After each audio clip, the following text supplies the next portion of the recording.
আমাদের জীবনের ছোট ছোট খুশির মুহূর্তগুলো কখন যে নিমেষে শেষ হয়ে যায় আমরা নিজেরাই টের পাই না।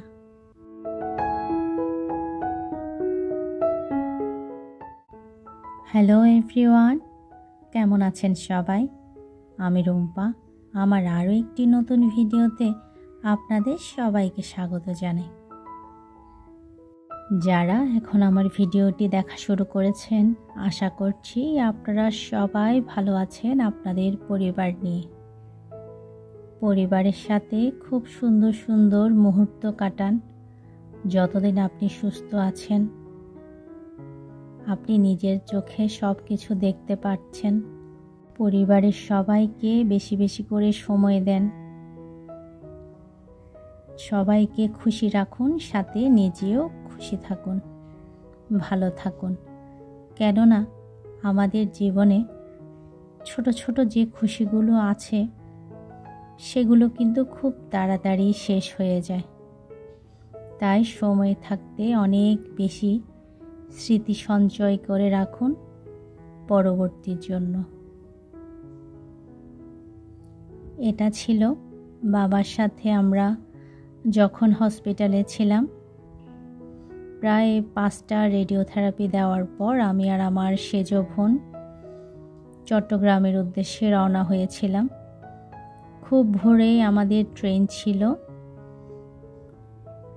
তো 6:30টার দিকে আমরা হসপিটাল থেকে রওনা দিয়েছিলাম কমলাপুর রেল স্টেশনের উদ্দেশ্যে।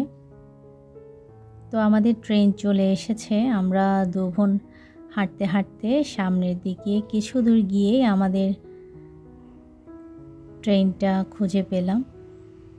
তা আমরা দু বোন প্রথমবারের মতো একা একা এত দূরে জার্নি করব। তো আমরা খুঁজে খুঁজে আমাদের ট্রেনে উঠে পড়েছি। আগেই উঠেছি, আমি একটু বাইরে এসেছি, তো আমার বোন ভিতরেই বসে আছে। আমরা দু বোন চলে আসছিলাম, আর হসপিটালে রয়েছিল আমার মেজ বোন আর আমার মা। তো ওরা কয়েকদিন থাকবে। তো ওরা কয়েকদিন থাকা অবস্থায় আমরা একটু চট্টগ্রাম থেকে ঘুরে আসব, কারণ আমার বাবার পাসপোর্টটা কালেক্ট করতে হবে। বাবার পাসপোর্ট আগে করা ছিল কিন্তু রিনিউ করা ছিল না। তো আরও কিছু কাজ আছে ভিসা সংক্রান্ত, তো ওগুলো সেরে আমরা আবার ঢাকায় ব্যাক করব। তো যেতে যেতে একটু ভালোও লাগছিল, কারণ আমার ছেলে যে কোনো দিন একটা প্লেটও ধুয়ে খায় না, সে এখন আমার অবর্তমানে টুকটাক রান্নাবান্না করে খাচ্ছে। তো বলতে গেলে ওর বাবার ও মিলে দুজনেই খাবার দাবার রেডি করে খাচ্ছে। আবার একটু খারাপও লাগছিল আমাদের যে বাবাকে রেখে যাচ্ছি। তো ট্রেনে যেতে যেতে আমার বোনকে অনেকবার কল দিয়ে এটা সেটা মনে করিয়ে দিচ্ছিলাম, যদিও সে করছিল, তারপরও ওই যে একটা টেনশন কাজ করছিল, ঠিক মতো খাবার দাবার খাচ্ছে কিনা, ঔষধ খাচ্ছে কিনা। তো ফোনের সাথে কয়েকবার কথা বলার পর এদিকে দেখে আমার ছেলে অনেক অস্থির হয়ে গেছে। যেই শুনেছে যে আমি চট্টগ্রাম আসছি, তো আসলে ওদেরকে ফেলে বেশি দিনের জন্য বলতে 5 দিনের জন্য আমি কোথাও তেমন একটা থাকি না। আজ অনেক বছর হলো, যখনই যাই আমার ছেলেকে এক রাতের জন্য গেলেও সাথে করে নিয়ে যাই বাবার বাসায় গেলে। তো আমরা চট্টগ্রাম পৌঁছে গিয়েছি। তো চট্টগ্রামে রেল স্টেশনে আমার বর এসেছিল আমাকে নিতে। তো আমার বোন চলে গেল বাসায়, আমি ডাইরেক্ট রেল স্টেশন থেকে চলে গিয়েছিলাম পাসপোর্ট অফিসে পাসপোর্ট নেওয়ার জন্য। তো বাবারটা আমি নিয়েছি। তো সেই দিন এসে আর কোনো ভিডিওই করা হয়নি, আর আমি সেই দিন কোনো রান্নাবান্নাই করিনি।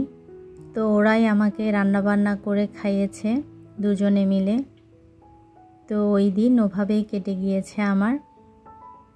তো রাতের দিকে একটু বাইরে গিয়েছিলাম ভিসা অফিসে একটু কথা বলার জন্য। তো অনেক চেষ্টার পরও না ওখানে ইন্ডিয়াতে হাসপাতালগুলোতে অ্যাপয়েন্টমেন্ট পাচ্ছিলাম না যেখানে চাচ্ছিলাম আমরা। তো এই করে আরও অনেক প্রসেস ছিল, তো প্রসেসগুলোই 2-3 দিনের মধ্যে আমাদের কমপ্লিট করতে হয়েছে। যদিও কিছুটা অসম্পূর্ণ রয়ে গিয়েছিল, সব কিছু ঠিকঠাক মতো করতে পারিনি। তো এই ভিডিওটা হচ্ছে আমার পরের দিনের। তো এতদিন ওরা কি খেয়েছে না খেয়েছে, তো আমার ছেলে বলল আমাকে একটু মাংস রান্না করে দাও মা। আমি এতদিন রান্না করে খেয়েছি, কিন্তু তোমার মতো টেস্ট আমি পাইনি, তুমি যেভাবে রান্না করো। আর সবজি খাওয়াটা নাকি ওদের একদমই হয়নি, ওরা নাকি আমার মতো সবজি রান্না করতে পারছিল না। যদিও আমার বর মাঝে মধ্যে শাক এনে রান্না করে একটু ভাজি করে খেয়েছে, কিন্তু সবজিটা নাকি তেমনভাবে খেতে পারেনি। তো আমার ছেলে সবজিটা নিয়ে একটু ছিল যে সবজি সে ঠিক মতো রান্না করতে পারেনি। তো ওকে বললাম এবার তোকে আমি সব কিছু রান্না শিখিয়ে দেব, যাতে তোর আর কোনো কষ্ট না হয়। তো এক চুলায় একটু মাংস রান্না করছিলাম, আর এক চুলায় আলু দিয়ে একটু কাঁচা কাঁঠাল রান্না করছিলাম। এটা ভাপ দেওয়া আমার ডিপ ফ্রিজে ছিল, শুধু বের করে একটু গরম মশলা দিয়ে রান্না করে নিয়েছি। বাসায় এসেছি আমি ঠিকই, কিন্তু মনটা পুরোপুরি পড়েছিল বাবার কাছে। তো রান্না বান্না খাওয়া দাওয়া সবই করছিলাম, আসলে করতে হচ্ছে। তো আমাকে পেয়ে তো আমার ছেলে, আমার বর, ওরাও অনেক খুশি ছিল। ওদের কাছে নাকি মনে হচ্ছিল আমি 1 বছর পর বাসায় এসেছি। তো সব দিকে তো দেখতে হচ্ছে। আমার ছেলেও যেহেতু রান্নাবান্না কিছুই পারতো না, তো মোটামুটি ওকে আমি ভিডিও কলে যা বলে দিতাম তো সেভাবেই সে করতো। আসলে করতো মানে করার চেষ্টা করতো। তো বলতে গেলে সে বুঝেই গিয়েছিল মার এখন দাদুর কাছে থাকা দরকার, তো ওখানেই থাকতে হবে। সে মোটামুটি নিজেকে প্রস্তুত করে নিয়েছে। আসলে সময় প্রতিটি মানুষকে সব কিছুই শিখতে বাধ্য করে। তো আমার বাবাকে যখন আমি চট্টগ্রাম হসপিটালে ভর্তি করিয়েছিলাম, তো ভর্তি হওয়ার 2 দিন পরে বাবা আমাকে বলছিল তুই কোনো টেনশন নিস না, এবার দেখবি তোর ছেলে ঠিকই মানুষ হয়ে গেছে। বলতে গেলে আমার ছেলে তো একা বাসায় থাকতো, সব সময় আমার টেনশন থাকে গ্যাসের চুলা নিয়ে, বিদ্যুতের তার নিয়ে, কোথায় কি লাগিয়ে রাখলো, আবার গ্যাসের চুলাটা অন করে রাখলো কিনা। তো আমার বাবার কথাই কিন্তু ঠিক হয়েছে, আমার ছেলে আগের চেয়ে অনেকখানি বুঝতে শিখে গেছে। একা একাই মোটামুটি সব কিছুই 1 মাসে সে করতে শিখে গিয়েছে। এখন সে নিজেই বোঝে যে মার খারাপ লাগছে, আমি একটু প্লেটটা ধুয়ে দেই, মার খারাপ লাগছে আমি একটু এই কাজটা করে নেই।